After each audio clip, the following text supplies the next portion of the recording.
हाय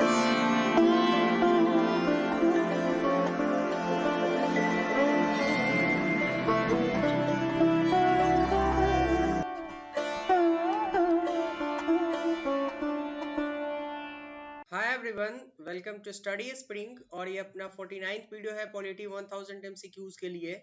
हम लोग half century पे आने वाले हैं और हम लोगों ने सारे चैप्टर वाइज बेसिक एमसीक्यूज को कवर कर लिया है। आपके मोस्ट एक्सपेक्टेड एमसीक्यूज के सीरीज चल रहे हैं, आपके एसेज और आर्गुमेंट के सीरीज चल रहे हैं।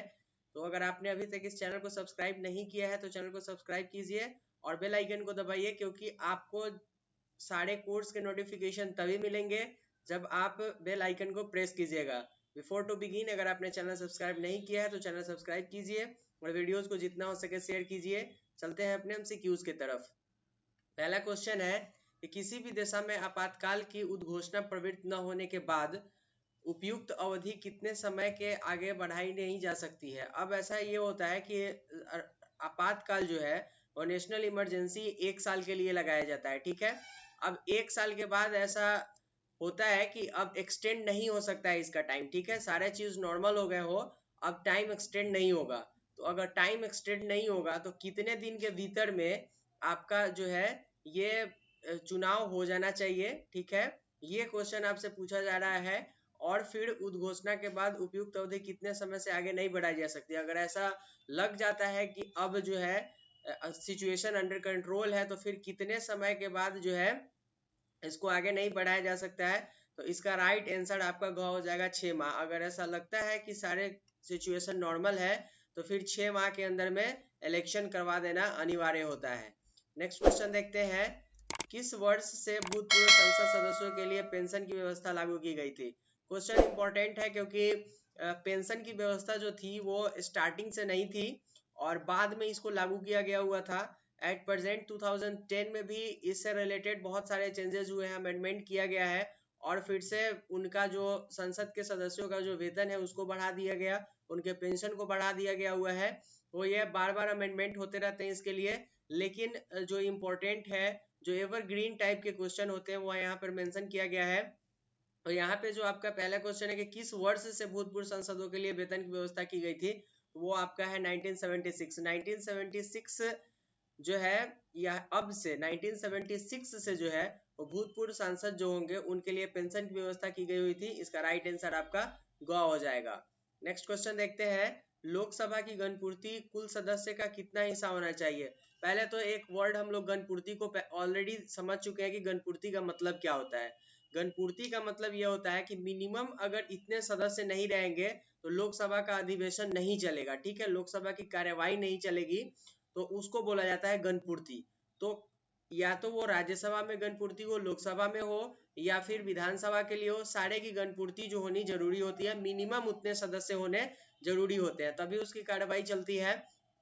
तो ये जो होता है लोकसभा में अगर गणपूर्ति की बात आती है तो वो आपका 1/10 भाग होना चाहिए। जितने सदस्य है उसका कम से कम, सपोज दैट अभी 545 है तो उसके 1/10 सदस्य जो होंगे अगर उतने लोकसभा में प्रेजेंट नहीं होंगे तो लोकसभा का कार्यकाल नहीं चलेगा। तो इसी को बोला जाता है गणपूर्ति। तो इसका राइट आंसर घ हो जाएगा।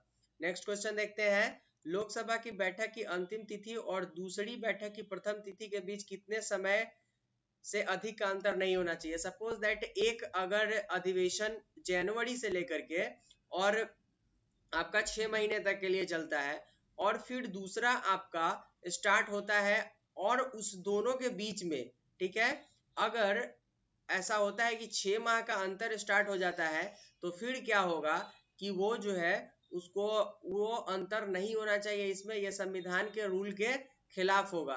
तो इसलिए संसद के जो भी आपके लोकसभा के जो प्रथम और अंतिम जो तिथि होती है उसके बीच में बैठक की, उसके बीच में 6 माह का अंतर कभी नहीं होता है।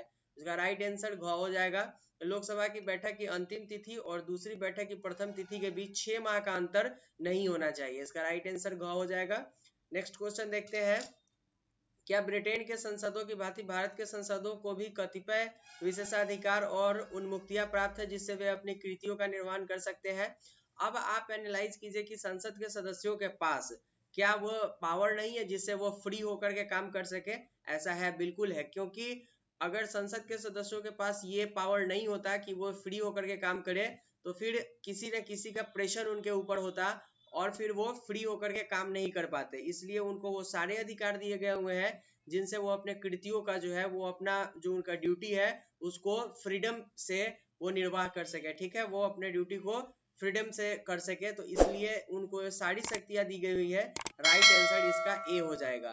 ठीक है, जैसे सपोज दैट इम्पीचमेंट का प्रोसेस अगर स्टार्ट होता है प्रेसिडेंट के ऊपर और उनके ऊपर कोई प्रेशर होगा तो फिर वो इस टाइप का काम नहीं कर सकते हैं।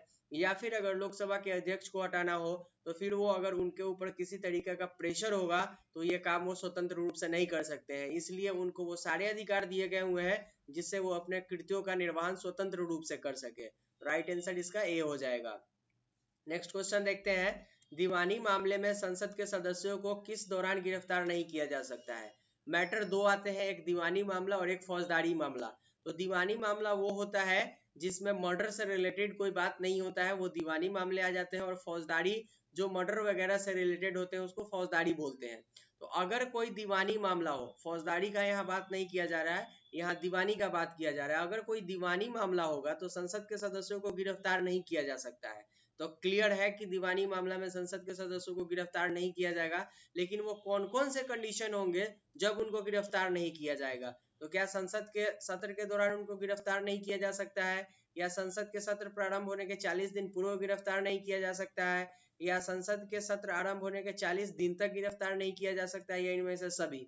तो अगर ये मैटर फौजदारी नहीं होगा तो ये जितने भी ऑप्शन दिए गए हैं आपको, इन सारे कंडीशन में उनको संसद के सदस्य जो होंगे उनको गिरफ्तार नहीं किया जा सकता है। अगर संसद का सत्र चल रहा हो या प्रारंभ होने के संसद के सत्र प्रारंभ होने के 40 दिन पूर्व उनको गिरफ्तार नहीं किया जा सकता है और 40 दिन तक उनको गिरफ्तार नहीं किया जा सकता है। अगर ये मामला दीवानी होगा तब, फौजदारी होगा तो ये अप्लाई नहीं होता, इसलिए इसका राइट आंसर ग हो जाएगा। नेक्स्ट क्वेश्चन, लोकसभा के अध्यक्ष को कौन चुनता है? लोकसभा के जो अध्यक्ष होते हैं उनका जो चुनाव होता है वो होता है आपका लोकसभा के निर्वाचित सदस्य के द्वारा। ठीक है, लोकसभा के सदस्य द्वारा होता है ये। तो इसका जो राइट आंसर हो जाएगा आपका वो हो जाएगा ये आपका ख। ठीक है, लोकसभा के सदस्य के द्वारा इनका निर्वाचन होता है, लोकसभा के अध्यक्ष का। नेक्स्ट क्वेश्चन देखते हैं हम लोग। लोकसभा के अस्थायी सदस्य को कौन नियुक्त करता है? अब ये कोई कॉन्स्टिट्यूशन में ये चीज मेंशन नहीं किया गया हुआ है प्रोटेम स्पीकर के बारे में, लेकिन क्या होता है कि पहले प्रोटेम स्पीकर का चुनाव होता है। ठीक है, प्रोटेम स्पीकर को नियुक्त किया जाता है, और सॉरी यहाँ पे चुनाव वर्ड गलत है, नियुक्त वर्ड होगा। प्रोटेम स्पीकर को नियुक्त किया जाता है और प्रोटेम स्पीकर जो है वो सारे लोगों को, पहले प्रोटेम स्पीकर जो है वो स्पीकर को वोट दिलवाते हैं और तब स्पीकर यहाँ पे आते हैं अपने सदस्य को वोट दिलवाने के लिए। तो ये जो प्रोटेम स्पीकर है उनकी नियुक्ति हमारे ऑनरेबल प्रेसिडेंट साहब करते हैं, प्रोटेम स्पीकर की। और फिर प्रोटेम स्पीकर जो है जिनको अस्थायी सदस्य बोला जाता है उनको क्या होता है, अस्थायी अध्यक्ष होता है यहाँ पे, इनकी नियुक्ति राष्ट्रपति करते हैं। और राष्ट्रपति जब इनकी नियुक्ति करते हैं तो फिर ये क्या करेंगे कि लोकसभा के जो अध्यक्ष होंगे उनको उनके पद की गोपनीयता की शपथ दिलवाएंगे और फिर वो दूसरे सदस्यों को शपथ दिलवाते हैं। तो इसका राइट आंसर ए हो जाएगा। नेक्स्ट क्वेश्चन, लोकसभा के अध्यक्ष को कौन पद की शपथ ग्रहण करवाता है? तो इसका राइट आंसर आपका ग हो जाएगा। लोकसभा के जो अध्यक्ष होते हैं उनको शपथ ग्रहण करने की आवश्यकता नहीं होती है स्पेशल अध्यक्ष के रूप में। वो जनरल जो होते हैं वो सदस्य के रूप में ही अपना जो है वो शपथ लेते हैं, उनको स्पेशल जो है वो अध्यक्ष के रूप में शपथ लेने की कोई जरूरत नहीं होती। तो इसका राइट आंसर ग हो जाएगा। नेक्स्ट क्वेश्चन, लोकसभा अध्यक्ष को किस प्रकार पद से हटाया जा सकता है? तो यहाँ पे इम्पीचमेंट टाइप प्रोसीजर ये स्टार्ट होता है, लेकिन लोकसभा के सदस्य के द्वारा अगर साधारण बहुमत पारित कर दिया जाता है तो फिर उस संकल्प को पारित होने के बाद उनको उनके पद से हटाया जा सकता है। तो इसका राइट आंसर ए है, लेकिन संकल्प पारित लोकसभा के सदस्य द्वारा करना होता है। तो फ्रेंड्स ये था आज के वीडियो के लिए, और हम लोगों ने 49th वीडियो को कंप्लीट कर लिया है।